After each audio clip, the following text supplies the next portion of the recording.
Bonsoir et bienvenue dans ce nouveau numéro de C'est par où la sortie. Eh bien, nouvelle année, nouvel horaire. Dorénavant, c'est à 19h que nous nous retrouverons le premier lundi de chaque mois pour nos émissions donc, de C'est par où la sortie qui nous permettent de prendre un peu le temps de la réflexion sur des problèmes qui concernent la France ou le monde afin de chercher, de proposer des solutions qui sont peut-être pas les solutions que l'on entend le plus souvent dans les médias traditionnels. Alors aujourd'hui, pour nous accompagner en musique, la formation musicale Raflum, R-A-F-L-U-M, donc extrait de leur album Mélodie de la forêt et du printemps. Alors voilà, y a-t-il une nouvelle guerre de l'opium médiatique en cours Voilà, la guerre de l'opium, vous savez peut-être, c'est cette période au 19e siècle dans laquelle l'Angleterre, la France et d'autres puissances coloniales de l'époque sont intervenues en Chine militairement pour imposer le, entre guillemets, libre-échange et ça a contribué à ce que les Chinois appellent un siècle d'infamie qui a mené ce pays qui était une des grandes puissances mondiales de l'époque à être un pays parmi les plus pauvres de la planète en 1949 au moment où les communistes donc réussissent à prendre le pouvoir sur le pays. Depuis 1949 bien sûr les choses ont considérablement changé, la Chine a retrouvé une place importante dans le champ des nations, mais cela dit justement cette place retrouvée n'est peut-être pas du goût de toutes les autres puissances étrangères, particulièrement de la puissance américaine, dont de nombreux dirigeants se sont déjà exprimés à de très nombreuses reprises, y compris dans les derniers mois, pour signaler, au moins depuis les années 90, que la Chine était devenue leur ennemi principal. Voilà. Donc, eh bien, c'est dans ce contexte que cette sorte de nouvelle guerre de l'opium, médiatique, et cette fois avec d'autres enjeux, semble se placer.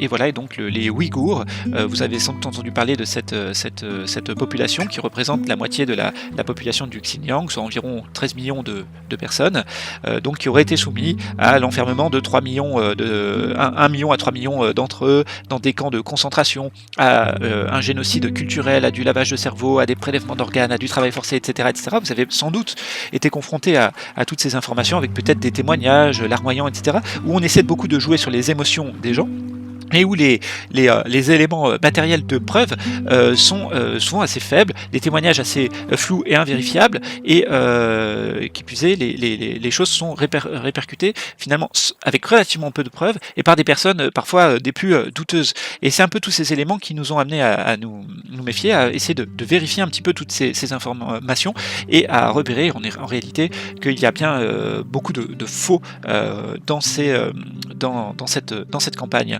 Voilà, et donc c'est le travail qu'a réalisé Maxime Vivas dans cet ouvrage intitulé Ouïghours, pour en finir avec les fake news, publié aux éditions Route de la Soie. Maxime Vivas est journaliste, mais pas que, il est également animateur radio, ce qui nous fait un point commun, administrateur du site d'information Le Grand Soir, ancien référent littéraire d'Attaque. Donc Maxime Vivas est l'auteur d'un grand nombre de livres, dont plusieurs ont été primés et sont traduits dans de nombreuses langues.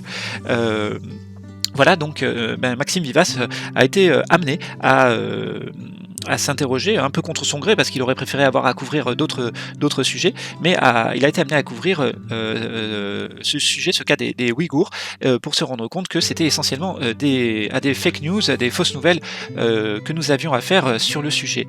Voilà. Alors d'abord, Maxime Vivas, merci d'être venu, et qu'est-ce qui vous a poussé à écrire cet ouvrage, et qu'est-ce que vous pouvez nous dire sur les Ouïghours ? Alors, premièrement, je réponds à votre question première. Qu'est-ce qui m'a décidé d'écrire ce livre ? À vrai dire, ce livre, ça fait 4 ans que je ne me décidais pas à l'écrire, parce que je voyais un petit peu l'ampleur du problème, ce qui est les conséquences que ça allait avoir pour moi, et je savais que j'allais être complètement isolé, seul, puisque je vis en Occident, je vis en Europe. C'est peut-être pas pareil dans le reste du monde. Vous savez que quand l'Allemagne, en octobre 2020, a voulu faire voter une motion de condamnation de la Chine à l'ONU, 34 pays seulement l'ont voté, ce qui veut dire que l'écrasante majorité des pays du monde ne tiennent pas les discours que l'on tient en France, que nos politiques tiennent et que nos médias tiennent. Donc voilà, en fait, ce qui au départ m'a dissuadé d'écrire le livre. Et puis à la fin, j'ai craqué, je me suis dit quand même, on peut pas laisser ces choses-là dire, et donc j'ai pris le risque de l'écrire. Alors ensuite, vous me demandez quels sont les problèmes qui se posent au Xinjiang. Alors ce ne sont pas les problèmes que nos médias racontent, dans mon livre, je le dis, j'en fais la démonstration, mais il n'en reste pas moins que le Xinjiang est un problème pour la Chine. D'abord parce que c'est une république, une région qui a 8 frontières, et donc une avec le Pakistan et une avec l'Afghanistan, par laquelle des islamistes radicaux passent en Turquie puis en Syrie pour faire la guerre avec Daesh et Al-Qaïda. Donc c'est un vrai problème pour eux. Ensuite, cette région est une région immense, c'est un sixième de la Chine en superficie, c'est 3 fois la France. Donc, et ensuite, c'est une région qui est riche en minerais de toutes sortes. Et puis, c'est aussi, je crois qu'on en reparlera, le point de départ de la fameuse route de la soie. Alors, il y a donc des vrais problèmes qui se posent en Chine avec cette région. Et le gouvernement chinois lutte contre ce qu'il appelle les 3 fléaux, le terrorisme, le séparatisme et l'islamisme radical. Et il le fait avec une grande rigueur. C'est pas la peine de le cacher. Il y a une grande rigueur. Il mène une lutte acharnée contre ça. C'est pour vous prendre un exemple, dans un livre blanc édité par le gouvernement chinois en 2019, en mars 2019, ils disent que depuis 2014, ils ont arrêté 12 955 terroristes. Vous voyez, c'est précis. Ils ont saisi 2052 explosifs. 30 645 personnes ont été sanctionnées pour des activités religieuses illégales, etc. Vous voyez donc qu'il y a effectivement une lutte du gouvernement chinois. Et moi, ce que j'ai pu voir, puisque je suis allé au Xinjiang en 2016 et en 2018, ce que j'ai pu voir, c'est que sur la route, il y a des checkpoints, il y a des nombreuses caméras dans les rues, qu'il y a même des codes QR collés sur certaines maisons dans des villages, que pour avoir une carte SIM, eh bien, il faut montrer son passeport et se faire enregistrer. Donc il y a tout ça qui est mis en place dans l'objectif, non pas de persécuter le peuple ouïghour, mais de prévenir des possibles attentats, puisqu'en fait, les attentats, ils en ont eu des attentats qui étaient sanglants, non seulement au Xinjiang, mais dans d'autres pays, dans d'autres régions, comme d'ailleurs Pékin. Voilà, donc tout ça existe. Cette traque aux terroristes existe, on ne va pas la nier, et évidemment, elle a des effets collatéraux sur l'ensemble de la population du Xinjiang, qui n'est pas peuplée uniquement de Ouïghours. Les Ouïghours, c'est 50% de la population. Ensuite, il y a d'autres ethnies. Et puis le Xinjiang n'est pas aussi composé de gens qui sont tous musulmans. Il y a plusieurs religions. Mais enfin, tous, par des dommages collatéraux, si on veut, subissent cette politique de prévention des attentats qui pourrait cesser sans doute le jour où, en fait, le gouvernement chinois aura vaincu cette terrible menace qui pèse sur lui. Alors, est-ce que c'est une invention de l'État chinois, ces terroristes ouïghours, ou est-ce qu'ils existent vraiment ? Alors, non seulement il y en a au Xinjiang, mais il y en a aussi en Syrie. En Syrie, alors c'est difficile de donner un chiffre, mais en fait, on peut dire aux alentours de 5000 Ouïghours qui font la guerre en Syrie avec Al-Qaïda. Et d'ailleurs, beaucoup d'entre eux sont installés là-bas avec leur famille. On voit même, il y a des photos qu'on voit avec des enfants Ouïghours qui sont habillés en militaire, qui brandissent des armes. Ils sont en train de former la deuxième génération. Oui, il y a ça. Et puis, sur le territoire même de la Chine, il y a eu de nombreux attentats quand même qui ont été des attentats meurtriers. Nous, on a beaucoup parlé chez nous du Bataclan, par exemple. Enfin, ils ont vécu des choses aussi comme ça, où on a tué des centaines de personnes, et uniquement par idéologie religieuse. En fait, là, ce sont les fous d'Allah. Voilà, donc ça existe vraiment, c'est pas la peine de le nier, parce que c'est une réalité. Et cet islamisme radical, c'est un peu le prétexte pour essayer de voir si on ne pourrait pas séparer une partie de la Chine, en fait. Voilà. Et donc, si on amputait la Chine d'un sixième de son territoire, évidemment, ça ferait du bien à certains pays qui sont concurrents. Mais donc, c'est une question cruciale pour la Chine. Quel que soit ce que pense le Parti communiste chinois, et quelle que soit la sympathie ou l'antipathie qu'on peut avoir pour Xi Jinping, pour eux, c'est une question vitale sur laquelle ils ne céderont pas. Le mieux, c'est effectivement de voir comment on pourrait peser le climat, il ne faut pas exagérer, c'est relativement paisible, parce que le but, c'est quand même de sortir ce pays de la pauvreté. Cette région est une région pauvre, pour plusieurs raisons. D'abord parce que c'est une région qui est proche de désert, des déserts qui gagnent un petit peu sur les terres, parce qu'il y a des grandes montagnes qui la coupent en deux, et donc c'est une région en partie désertique, aussi très très montagneuse. Et donc il y a beaucoup de retard par rapport à des régions qui sont plus favorisées sur les territoires chinois. Et puis il y a donc développement à tout point de vue, un point de vue à la fois industriel, agricole, et puis aussi culturel. Par exemple, et je peux le constater, une partie des Ouïghours ne parle que la langue ouïghour. Ils connaissent même pas le mandarin, qui est la langue de leur pays. Imaginez qu'en France, vous ayez une région dans laquelle on ne parle pas français. Encore aujourd'hui. Ça existait à une époque. Mais ça, en fait, on a harmonisé le pays, on a harmonisé la langue du pays chez nous en imposant le français. Quelquefois d'ailleurs, avec des méthodes coercitives et brutales. Eh bien, aujourd'hui, tout le monde parle une langue chez nous, qui est le français. Et bien là-bas, c'est pas le cas chez eux. Et moi, il m'est arrivé de poser une question à un ouvrier ouïghour sur son poste de travail. Et mon interprète a posé la question en mandarin, il n'a pas compris. Il a fallu qu'une journaliste kazakh qui était là, qui parlait le ouïghour, lui pose la question et traduise la question à mon interprète qui m'a traduit en français. C'était on frôlait un petit peu le cadavre exquis. Et j'ai un ami journaliste chinois qui me dit que quand l'assemblée des élus du Xinjiang se réunit, c'est une région autonome. Oui. Donc en fait, ils ont un gouvernement autonome. Et quand ils se réunissent, il faut 5 interprètes pour qu'ils se comprennent. Alors donc il y a cette volonté du gouvernement de Pékin d'harmoniser ça aussi, de développer la langue du pays, le mandarin. Et pour ça, donc, il y a des centres de formation qu'on appelle chez nous des centres de concentration. Alors à ma connaissance, il y a 200 langues qui sont parlées en Chine. C'est beaucoup, hein. Oui. C'est un grand pays. Donc 200 langues, mais effectivement, il y a une langue officielle, c'est le mandarin, comme chez nous, c'est le français. Alors, à ma connaissance, il n'y a pas de région où on ne parle pas le mandarin. Je pense que le Xinjiang était effectivement une région, de ce point de vue, où il y avait beaucoup de retard. Moi, je suis allé au Tibet. Alors, on nous disait la même chose, peut-être qu'on y reviendra, mais enfin, sur le Tibet et sur le Xinjiang, les éléments de propagande que j'avais reçus à l'époque, en 2011, et qu'on entend maintenant sur le Xinjiang, sont les mêmes. En fait, la langue est interdite, la religion est interdite, la culture est interdite, il y a un génocide, notamment par stérilisation. Et ce sont les 4 points que j'avais entendus au Tibet, qui étaient faux, et que j'entends aujourd'hui sur le Xinjiang, et qui sont également faux. Ce que je sais, mais que j'ai vu, parce que ceux qui parlent du Xinjiang, en France, je vous ferai remarquer qu'ils n'ont rien vu, ils ne sont pas allés. Ils n'y sont pas allés, moi j'y suis allé. Voilà. Donc, ce que j'ai vu dans le cas d'ailleurs au Tibet et au Xinjiang, c'est que les inscriptions sur les enseignes des magasins, par exemple, sont dans les 2 langues. Voilà, j'ai vu une école primaire au Xinjiang où il y avait des maîtresses qui enseignaient le ouïghour et le mandarin aux élèves. Voilà. Donc, en fait, il n'y a pas une volonté d'éradiquer la langue. Il y a une volonté que cette langue-là ne soit pas l'unique langue de la région et que ce ne soit pas la langue première. C'est la moindre des choses. Hein. On l'admet très bien chez nous. Hein. Alors, pourquoi ne pas l'admettre là-bas? Il faut vraiment que dans un pays comme la Chine, hein, les gens arrivent à se comprendre. Et c'est l'intérêt aussi des habitants du Xinjiang, parce que s'ils veulent développer leur commerce avec leur pays et avec l'étranger, voilà. Donc moi j'ai pas vu cette volonté d'éradiquer les langues. C'est faux en fait. Voilà. C'est faux. Moi j'ai vu 10 fois des choses que j'entends ici et qui sont fausses. J'ai regardé récemment une vidéo de Raphaël Glucksmann, qui était vraiment le fer de lance de la campagne anti-chinoise au Parlement européen. Il dit vous portez la barbe, vous allez en camp. Et moi je suis au Xinjiang, mais j'ai vu des barbus. J'ai des photos de barbus, je peux le montrer. Donc il ment. Il dit vous lisez le Coran en camp. Et moi j'ai vu une école coranique, une école dans laquelle les enfants apprennent le Coran. C'est pas ce qui m'a plu le plus d'ailleurs. J'ai vu un gars prier en public dans le trou de Kashgar. Le mec d'un seul coup nous tourne le dos et se met à prier.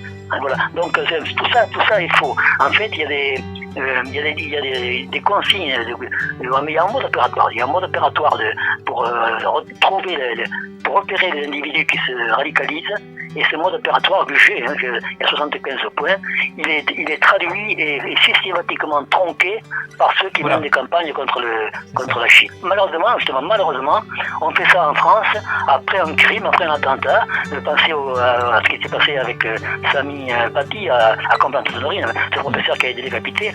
On se rend compte après, en menant l'enquête, que le gars qui l'a tué, qui l'a décapité, s'était radicalisé. Mais les Chinois font pas ça. Ils le voient avant. Et ça fait partie des consignes qu'ils donnent aux autorités locales. Par exemple, je vais vous donner un exemple de ce qu'ils préconisent et comment c'est déformé chez nous. Dans les consignes qui sont données par le gouvernement chinois pour repérer les individus qui se radicalisent, ils disent un Ouïghour pratique le ramadan et essaie d'obliger autour de lui les gens à le pratiquer aussi. Alors, chez nous, la traduction, c'est un individu qui pratique le ramadan va en camp. Et ce n'est pas vrai. Voilà, c'est comme ça. Par exemple, parmi les consignes, un Ouïghour se met à fréquenter plus qu'auparavant la mosquée et essaie d'obliger son entourage à venir à la mosquée et ne parle plus aux gens qui n'y vont pas. Ça, c'est un signe de radicalisation. Et alors, évidemment, dans les traductions françaises, les troncatures, c'est un individu qui va à la mosquée et suspect. Voilà. Donc, c'est tout à ce niveau-là. Un individu arrête de boire de l'alcool et essaie de convaincre son entourage de ne plus boire d'alcool. Dans la traduction française, c'est un individu arrête de l'alcool, hop, il va en camp de concentration. C'est tout comme ça, c'est extraordinaire le niveau de mensonge qui est. Voilà, il n'y a même pas beaucoup à discuter sur l'idéologie. Là. On a en fait des gens qui disent la vérité et des gens qui disent le mensonge. Par exemple, je vais terminer là-dessus, Raphaël Glucksmann, dans la vidéo dont je vous parlais, à plusieurs reprises dit qu'on a mis un peuple tout entier, une population tout entière en camp de concentration. C'est comme ça qu'il parle. Oui. C'est de la folie en fait. Et en même temps, il se contredit parce qu'il dit qu'ils sont 3 millions en camp. En fait, s'ils sont 3 millions en camp, c'est pas toute une région parce qu'il y a 25 millions d'habitants au Xinjiang. Et si vous voulez dire que c'était toute la population ouïghour, ils sont 12,7 millions d'habitants au Xinjiang, donc c'est pas toute une population. Mais enfin, il peut dire ça dans une interview et personne va ne le contredire. Il n'y a pas en face de lui un journaliste ou une journaliste qui va dire attendez, ça va pas, vous vous contredisez là. Si c'est tout le monde, c'est pas 3 millions, c'est 12 millions. Voilà. Et donc c'est comme ça. Ce qui est sûr, c'est que dans les médias français, on peut dire n'importe quoi sur la Chine contre la Chine sans être jamais contredit. Alors on reviendra sur ces chiffrages de 1 à 3 millions qui sont en fait fallacieux, mais on a parlé aussi de destruction de mosquées. Qu'est-ce qu'il en est ?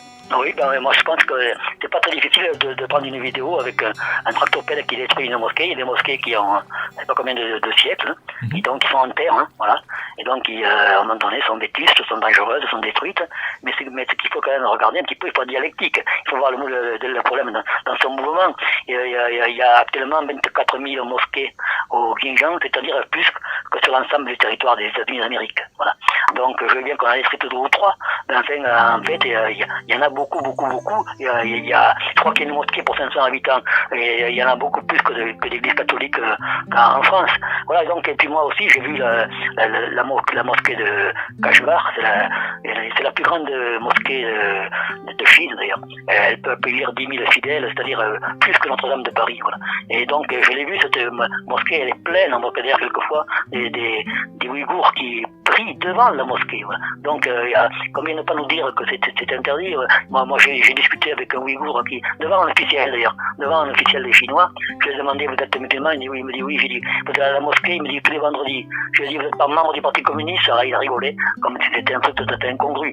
Donc voilà, on peut aller à la mosquée et puis pratiquer sa foi. Le problème c'est qu'en fait la question, c'est la question que nous avons résolue chez nous, c'est de garder les religions chez elles, et puis c'est pas la loi de la religion qui est la loi de la République. Le problème il est là. Alors en effet, d'un point de vue général, la culture de la Chine est clairement grandement méconnue en Occident. Voilà, les musulmans, donc il y en a en Chine, pas que au Xinjiang, il y en a dans plusieurs autres endroits. Ils sont pas forcément mal vus, au contraire, ça peut être par exemple sur les aspects culinaires, sont extrêmement mis en avant, les aspects architecturaux, etc. Il y a un tourisme qui est développé spécifiquement pour ça. Il y a des dizaines de millions de personnes d'ailleurs qui vont au Xinjiang chaque année. C'est une grosse destination touristique. Et voilà, et par exemple dans les perceptions des Chinois, ce qui ressort fréquemment sur les Ouïghours, c'est côté par exemple, c'est une population qui est perçue comme étant belle parce qu'elle n'a pas les mêmes caractéristiques que les Han. Voilà, qu'est-ce que tu peux nous en dire ?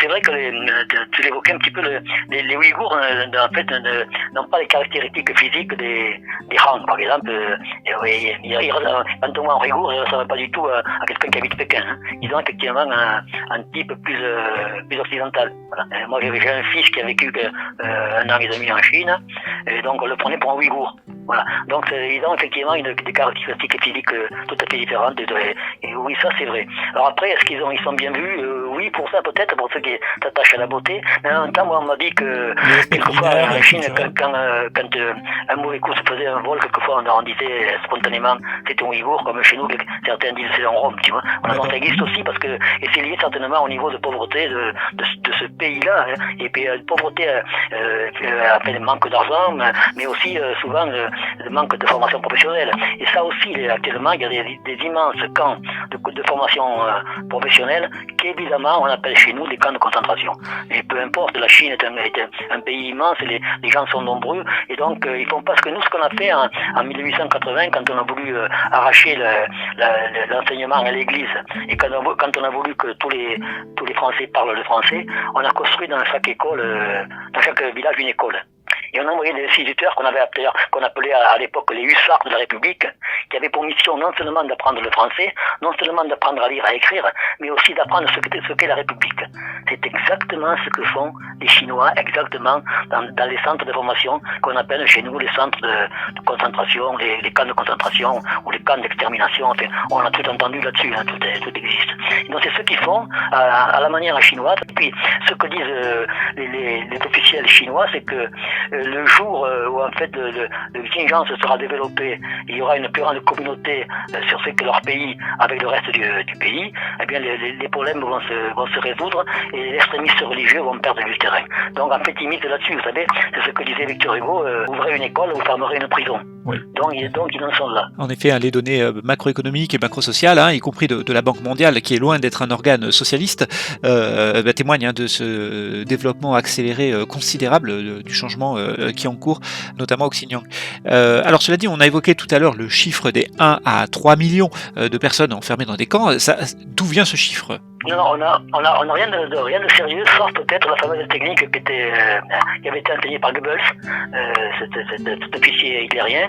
Il disait qu'en fait, il faut répéter plus un mensonge est répété, plus il devient une vérité.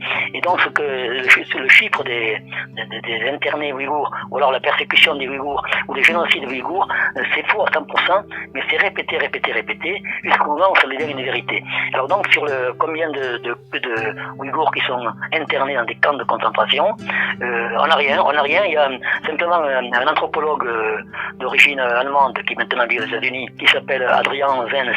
Lui, c'est la source. C'est vraiment lui qui va alimenter tous nos hommes politiques, tous nos médias. Moi, j'ai rarement vu un article contre la Chine sur les Ouïghours sans que son nom n'apparaisse. Et Adrian Zenz, c'est un anthropologue, en fait, c'est un évangéliste complètement illuminé, qui prétend que Dieu lui a ordonné de mener une campagne contre la Chine. Il fait partie d'une organisation anticommuniste d'extrême droite américaine, et il est allé en Chine en 2007 en tant que touriste. Ça fait 4 ans qu'il n'est pas allé. Et là, il travaille comme ça, en fait, au doigt mouillé, et il avance des chiffres, n'importe lesquels. Il dit lui-même que ils sont approximatifs, voilà, qu'on peut les discuter. Un jour, il dit 1 million, un jour, il dit 1,8 million. En suivant, comme ça peut évoluer très vite dans son esprit, parce qu'il sait que ces chiffres-là vont être repris par l'ensemble des médias du camp occidental, sans jamais être contestés, et sans que jamais quelqu'un lui demande comment il a trouvé ces chiffres-là. Alors, c'est un menteur, moi je vous le dis, c'est pas quelqu'un avec qui je suis en désaccord, c'est un menteur. Enfin, c'est pas, voilà. Entre lui et moi, il n'y a pas des divergences idéologiques. Il y a la divergence qui est entre la vérité et le mensonge. Je vais vous donner un exemple que j'ai mis dans mon livre là. Il y a quelques semaines après. Il a publié sur son compte Twitter une information capitale où on voyait une chaussure dans laquelle il y avait un petit carton dans lequel était écrit dans un anglais parfait d'ailleurs: au secours, je suis un Ouïghour en travaux forcés, sauvez les Ouïghours. D'abord, j'ai appris comme ça que les ouvriers Ouïghours qui étaient en travaux forcés parlaient parfaitement l'anglais. Moi, il me semblait qu'il parlait que le Ouïghour. Et donc, il publie ce truc-là, et puis le lendemain ou surlendemain, sur son compte Twitter encore, il met un gros plan de la chaussure, il dit voici la chaussure du Ouïghour, etc. Malheureusement, en la mettant en gros plan, il n'a pas fait gaffe qu'il mettait aussi la marque de la chaussure. C'est une chaussure qui est fabriquée au Vietnam. Donc voilà, comment cet homme-là ment en permanence, et puis il n'y a pas un média qui va dire tiens, c'est un menteur. Donc il invente, voilà. Et il alimente comme ça. Je pense que c'est lui qui a aussi alimenté le dernier bobard sur les 500 000 Ouïghours esclaves dans les champs de coton. Passons peut-être justement au cas des travailleurs déplacés de force ou prétendus tels. Il y a énormément de migrations liées au travail, c'est considérable, à tel point que quand il y a le nouvel an lunaire, les déplacements de population engendrés pour que les personnes retournent dans leur famille, c'est l'équivalent du Noël chez eux, c'est le plus gros mouvement de population annuel qui existe sur Terre, qui est rendu possible aussi, petite incise, par le développement extraordinaire, notamment c'est devenu le pays du rail, la Chine, avec des dizaines de milliers de kilomètres de rails, et de rails de haute technologie, vu que vous avez par exemple le train magnétique à gravitation magnétique à Shanghai, ou des trains à grande vitesse, mais qui sont en capacité de circuler par des conditions climatiques extrêmes, de vent, de neige, etc., etc. Ce qui n'est pas forcément le cas de notre TGV national qui ne pourrait pas fonctionner dans certaines des conditions dans lesquelles fonctionnent les nouvelles lignes chinoises. Voilà, donc qu'en est-il en fait de ces travailleurs déplacés? Oui, juste sur les lignes à grande vitesse, on vous parliez, après je reviens à travailleurs forcés. Moi, dans mon livre, je crois que je dis qu'il y a maintenant 20 000 kilomètres de lignes de TGV en Chine, c'est-à-dire autant que dans le reste du monde.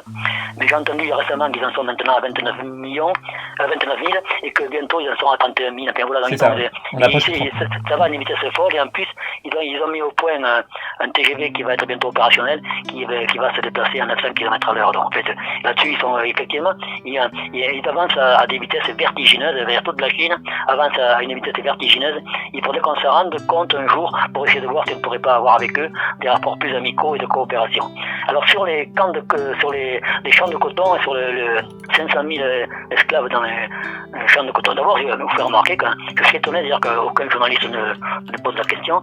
S'il y a 500 000 esclaves dans les champs de coton, combien faut-il de policiers et de soldats pour les garder? Voilà.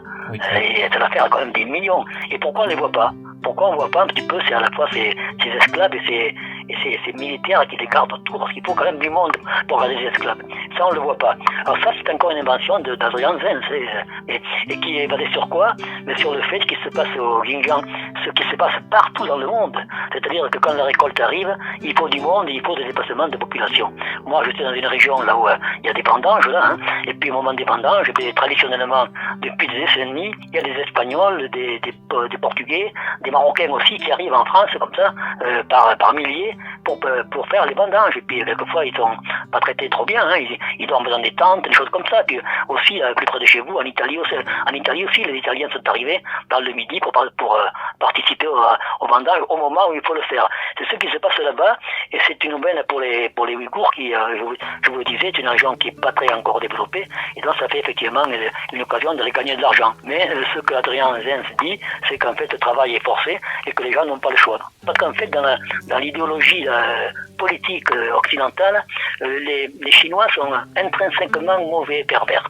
C'est pas pour eux, voilà, ils sont méchants. C'est parce qu'ils sont méchants qu'ils font tous ces malheurs aux Ouïghours. D'ailleurs, ils sont tellement méchants qu'ils prélèvent des organes sur les enfants parce que ces enfants sont ouïghours, et les enfants ils en meurent, ils violent les femmes, ils provoquent des stérilisations, vous savez tout ça. Ils obligent les femmes à se déshabiller en public, et tout ce que moi j'ai lu et que je raconte dans mon livre. J'en ai une page et demie comme ça d'accusations contre la Chine, et s'ils font ça, ce qui ne correspond à aucun impératif politique, c'est même contre-productif politiquement, s'ils font ça, c'est parce qu'ils sont intrinsèquement méchants, et la preuve c'est que d'abord ils ont les yeux bridés et qu'ils sont un peu jaunes. Voilà, c'est comme ça, il y a une sorte de racisme latent qui existe et qui fait que les gens prennent pour argent comptant ce qu'on peut raconter sur les Chinois. Il faudrait se méfier parce que c'est quand même un pays qui a une civilisation plurimillénaire, avec un grand raffinement aussi. Il faudra qu'un jour on se réveille quand même. Oui, en effet, c'est très juste. J'en profite tout de même pour ajouter que le Xinjiang en fait fait partie du territoire de la Chine depuis l'époque de Jules César, depuis le 1er siècle avant Jésus-Christ, que à l'époque d'ailleurs ce n'était pas les Ouïghours qui vivaient sur ce territoire. Les Ouïghours en fait sont apparus un peu plus tard, ils étaient plutôt situés en Mongolie, et c'était un peuple allié à la Chine. En fait, ils se sont installés sur le territoire du Xinjiang suite à une défaite face aux Kirghizes, et donc en se repliant, ils se sont situés dans cette zone. Voilà, une autre petite incise sur Adrian Zenz, vous pouvez taper sur internet, sur Amazon par exemple, pour aller regarder donc les ouvrages que publie cette personne, et vous aurez de très très bons conseils pour que votre âme soit sauvée par Dieu. Donc en effet, c'est sans doute cette communication, si je pouvais me permettre un peu d'humour, cette communication favorite privilégiée avec Dieu qui lui permet d'avoir des renseignements aussi précieux sur la situation au Xinjiang. C'est un gars qui ment comme il respire. Il a fait récemment, il avait publié un tweet en disant qu'il y avait des prélèvements d'organes qui ensuite, dont le trafic était organisé par l'ambassade de l'Arabie Saoudite en Chine. Et donc là-dessus, il est très affirmatif, il explique bien ça. Alors c'est repris par les médias, jusqu'au jour, je pense que l'Arabie Saoudite a pu être contente, et puis 2 jours après, il a fait un démenti en disant non, c'est un fake news. Donc en fait, lui-même, il dit qu'il a menti. Voilà, donc c'est un gars comme ça qui fonctionne en fonction de de ses intérêts et en fonction de ce qui peut être pour lui préjudiciable aux intérêts de la Chine. En effet, oui. Apportant quand même quelques précisions supplémentaires sur la méthode d'Adrian Zenz. En fait, Adrian Zenz, donc, qui, rappelons-le, est aux États-Unis, ne va même pas sur place. Donc, fait son chiffrage sur la base de témoignages de 8 personnes, témoignages dont on ne sait pas comment ils ont été obtenus. 8 personnes anonymes, d'accord ? Anonymes à tel point qu'on ne sait même pas de quel village ils viennent, de quelle zone du Xinjiang. Je vous rappelle, ça fait quand même 3 fois la France, donc c'est assez vaste. On a donc une approximation de la taille du village dans lequel dont ils viennent. Donc, par exemple, on va nous dire à peu près 3000. Et là, au doigt mouillé, la personne est censée avoir dit qu'il y avait à peu près 300 personnes qui avaient été... voilà, et c'est ça, donc il n'y a rien de sérieux. Et donc là-dessus, hop, on tire une statistique sur ces 8 prétendus témoignages, et on généralise ça à l'ensemble du pays, et hop, on fait un calcul. Alors le calcul, en plus, c'est une erreur de calcul si vous... Allez vérifier, ce que je vous dis, c'est accessible, son rapport est en anglais, disponible, vous pouvez le faire. Mais ce qui est aberrant, c'est que ce soit pris au sérieux. C'est pas possible que ça soit pris au sérieux, ça. Bref, en tout cas, on voit bien qu'il y a une montée en fait dans l'offensive vis-à-vis de la Chine, avec des photos qui n'ont rien à voir avec la situation qui est décrite, mais on rajoute une légende dessous en vous disant les Ouïghours ceci, les Ouïghours cela. Des photos qui viennent du Népal ou qui viennent d'Indonésie, qui n'ont rien à voir. On a également, bien sûr, sur les vidéos, tout un tas d'effets qui sont utilisés, mais qui sont utilisés non pas pour présenter de l'information, mais pour créer de l'émotion, voire pour que les gens interprètent différemment ce qu'ils ont sous les yeux. Donc vous avez les effets de la voix off, vous avez l'utilisation de musique angoissante, stressante, l'utilisation de cadrage type Blair Witch, etc. Mais là on est dans le cinéma. On est dans le cinéma, on n'est plus du tout dans la présentation de faits objectifs. Voilà, et dernièrement aussi des prises de vue avec des caméras satellitaires, etc. où on vous entoure des choses pour bien que vous compreniez de quoi il s'agit. Mais peut-être que ça n'a rien de grave. Voilà, oui, il y a un policier sur la photo, ok, super. Mais quel est le problème? Voilà, donc on a peut-être plus à faire des fois à du cinéma qu'à du journalisme, clairement. Si vous voulez, pour en finir avec... je vais répondre à vos questions, mais juste pour finir, parce qu'il y a un point important qu'on n'a pas assez peut-être abordé, c'est le problème du génocide. Parce qu'en fait, c'est ce que Libération fait une première quand même avec génocide en cours. Et le mot génocide circule beaucoup. En fait, on est en train d'exterminer, d'ailleurs c'est ce que dit Raphaël Glucksmann, on est en train d'exterminer la population ouïghour. Alors, je voudrais juste dire qu'en fait, la population ouïghour, elle augmente de façon exponentielle et elle continue à augmenter actuellement plus vite que la population du reste de la Chine. Alors on se demande bien pourquoi et en fait elle serait augmentée comme ça. Je rappelle que les minorités en Chine, et y compris dans la minorité ouïghour, n'ont jamais été soumises à la politique de l'enfant unique. Les Ouïghours pouvaient avoir 1, 2, 3 enfants. D'ailleurs, je l'ai vu dans des familles, ce qui n'est pas le cas pour les rangs, qui eux ne devaient en avoir un seul. Et jusqu'en 2016, la politique de l'enfant unique a été abolie, dont les rangs, la majorité de 90% de la population, n'est plus soumise à cette politique-là, et les familles pouvaient avoir non plus seulement 1, mais 2 ou 3 enfants. Et à ce moment-là, en 2016, on a eu une baisse de l'installation des stérilés dans toute la Chine, sauf dans les régions où en fait les gens n'importaient pas déjà, parce qu'on pouvait avoir d'autres enfants.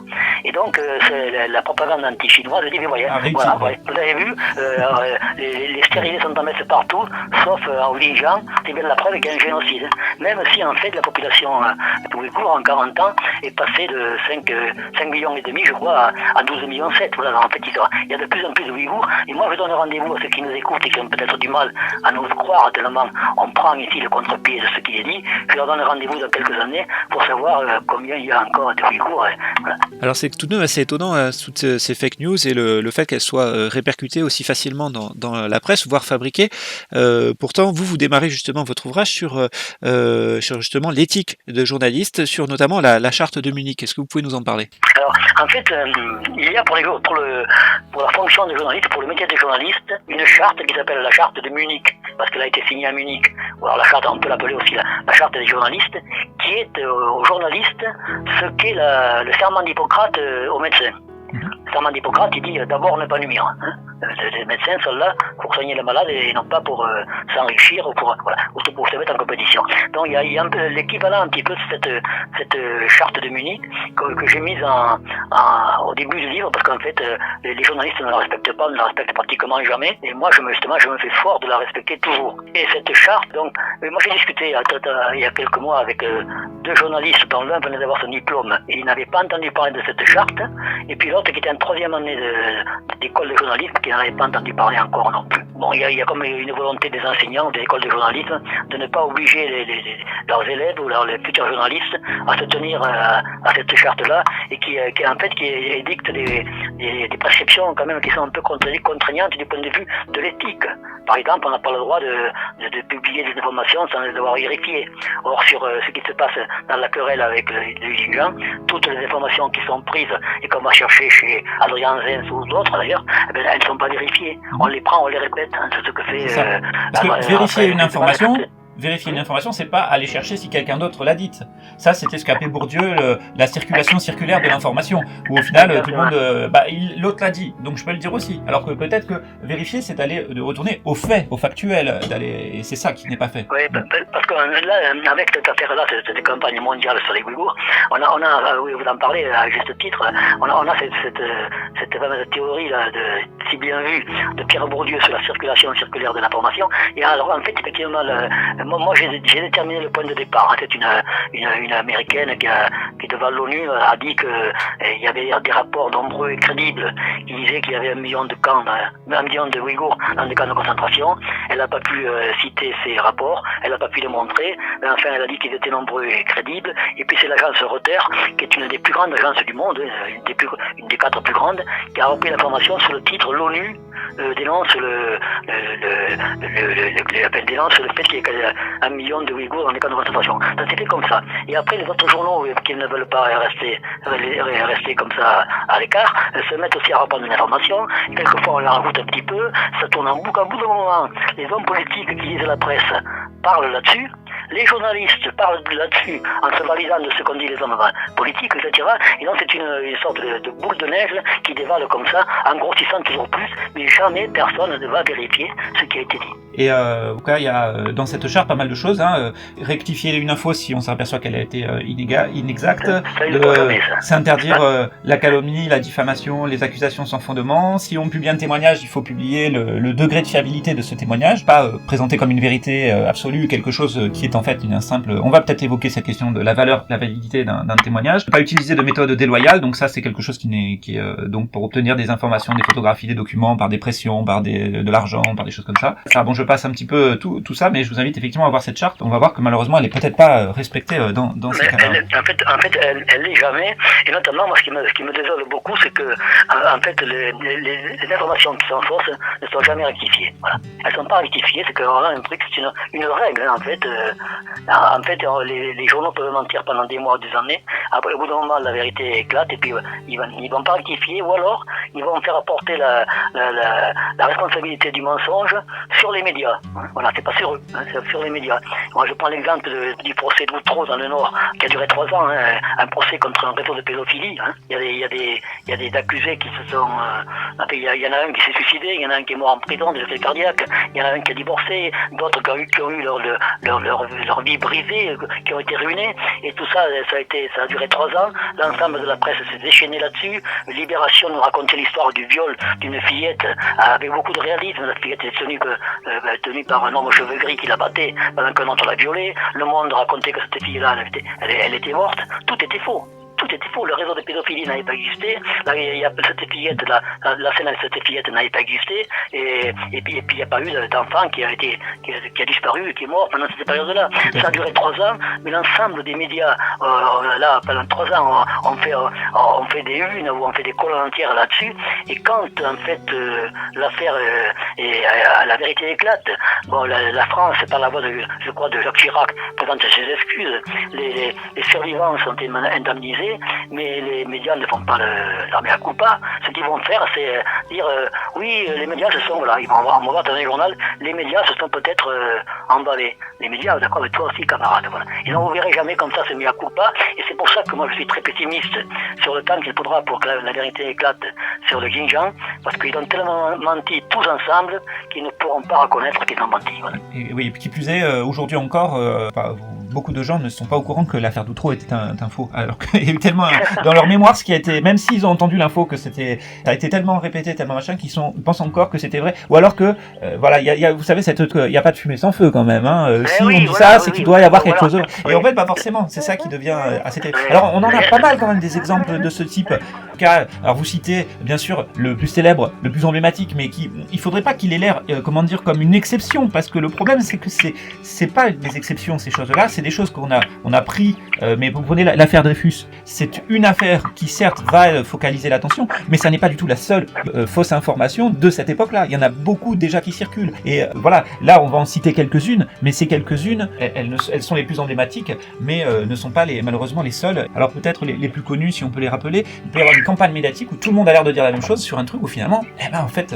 Oui, écoutez, dans mon livre, j'en cite quelques-unes, on aurait pu en citer beaucoup d'autres, mais j'en cite quelques-unes pour montrer comment ils ont menti sur des choses dont on sait maintenant qu'elles étaient fausses, et par conséquent, s'ils ont fait ça, pourquoi ne le ferait-il pas aussi sur le Xinjiang, où ils n'ont pas mis les pieds? Il y a un exemple que tout le monde connaît, qui est facile à dire un peu de mots, c'est la fameuse fiole d'armes de destruction massive brandie par Colin Powell à l'ONU, dans laquelle il expliquait qu'il y avait un échantillon de ce que Saddam Hussein avait pour attaquer le monde.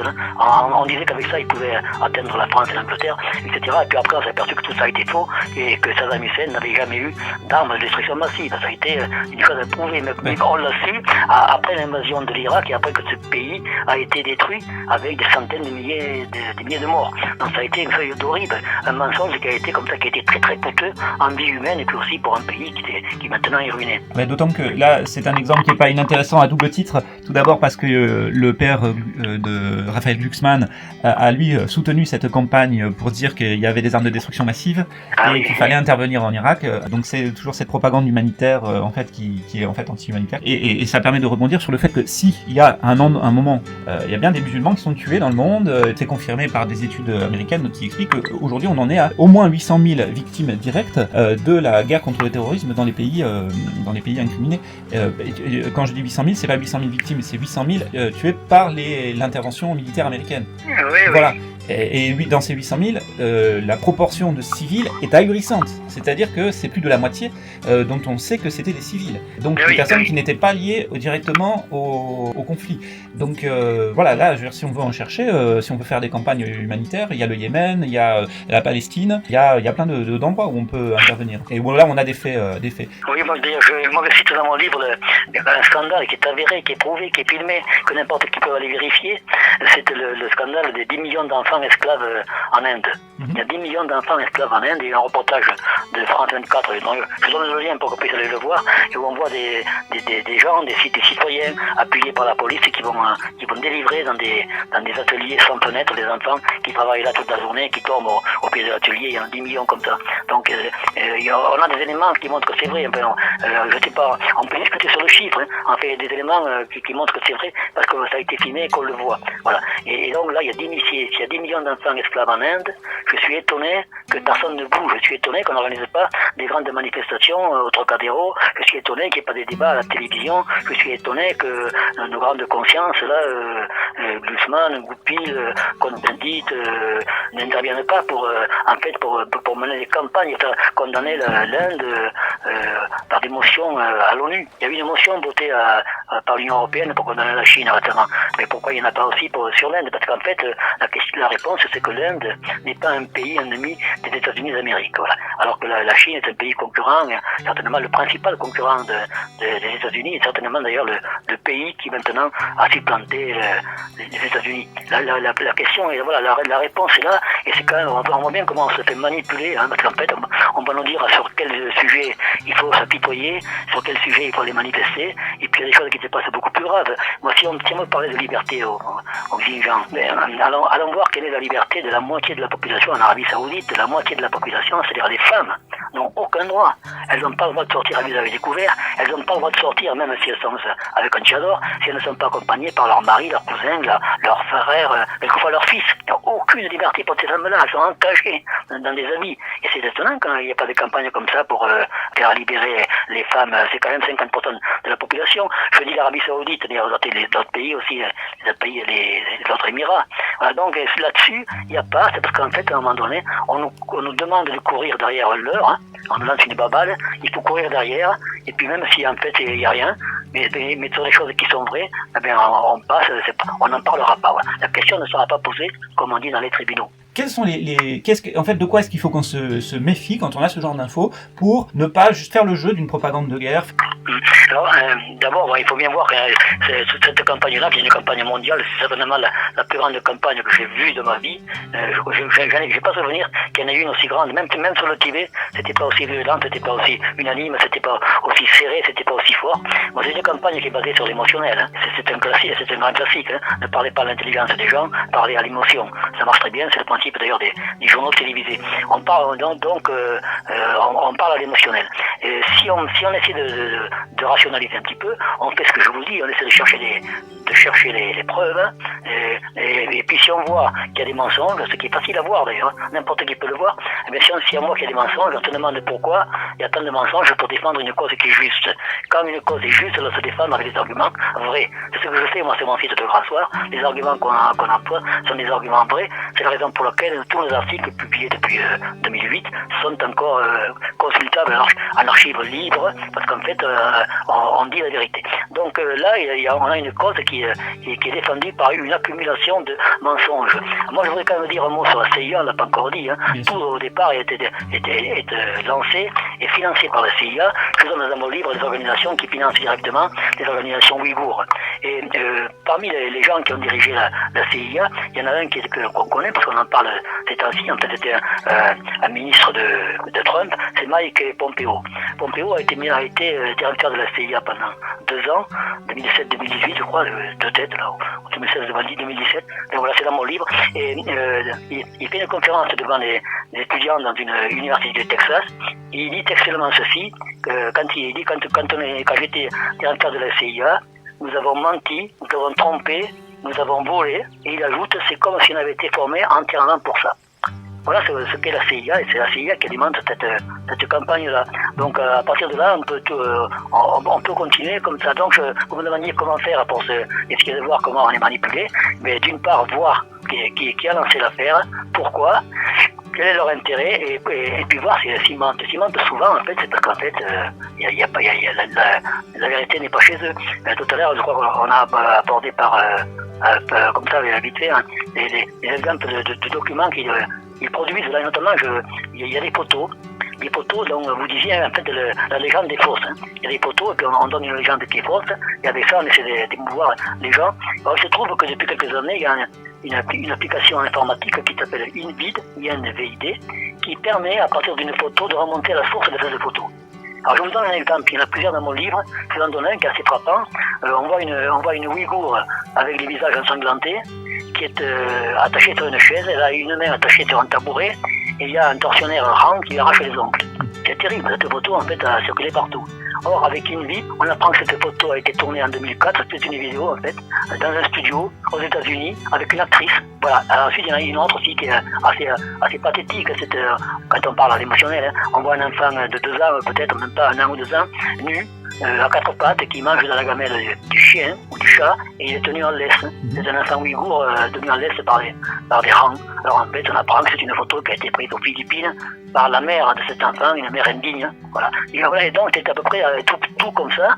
Et puis après il y a en général les témoins qu'on peut voir qui apparaissent à la télé tels qu'on les voit chez nous, hein. En général ces témoins-là se débrouillent toujours pour rester dans le flou. Ils ont été dans des camps, mais on ne sait pas quel mois, quelle année, on ne sait pas où est le camp, on ne sait pas comment s'appelait leur fonctionnaire, c'est-à-dire qu'il n'y a aucun moyen de vérifier.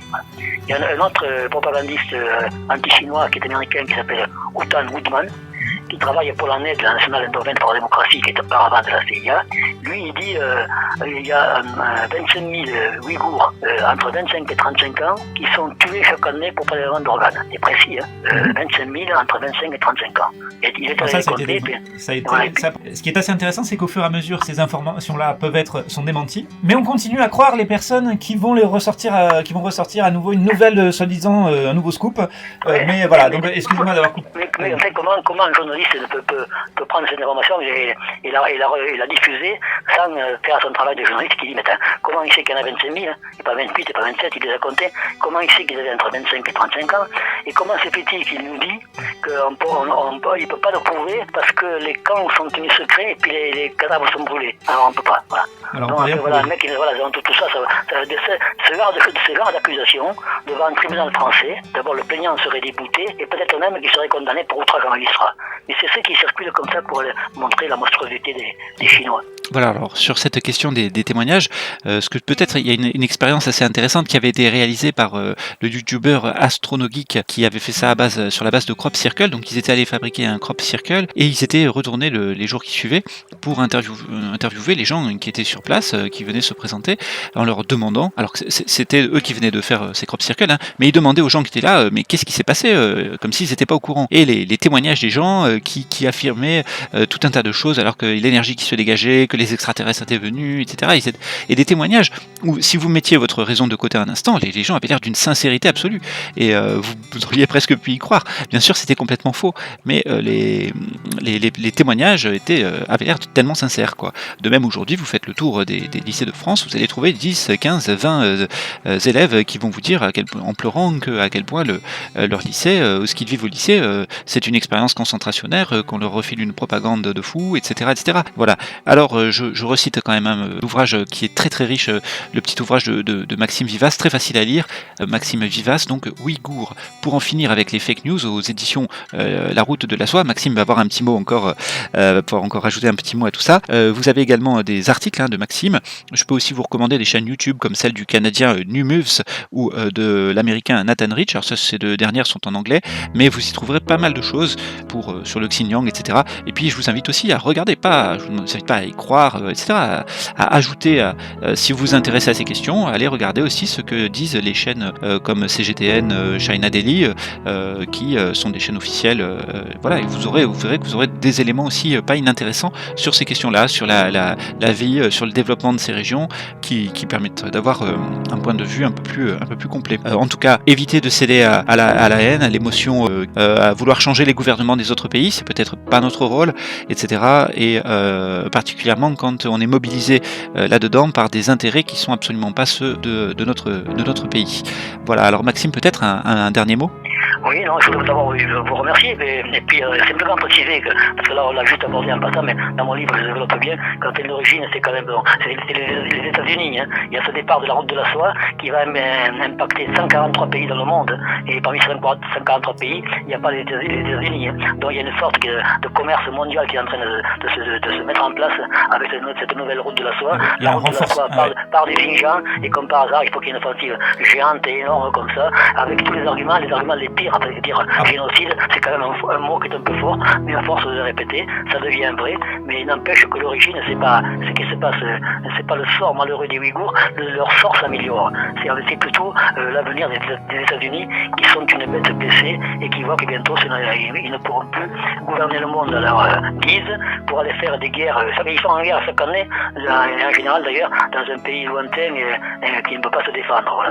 Donc c'est ça qui est en fait la véritable raison de cette campagne sur le Xinjiang et sur les Ouïghours, elle est là, il ne faut pas se laisser avoir. Oui, merci Maxime. Alors pour terminer donc cet entretien, je vais me permettre de citer un colonel américain, le colonel Lawrence, qui intervenait au Ron Paul Institute le 22 août 2018. Je vous invite à vérifier la traduction que je vais vous donner.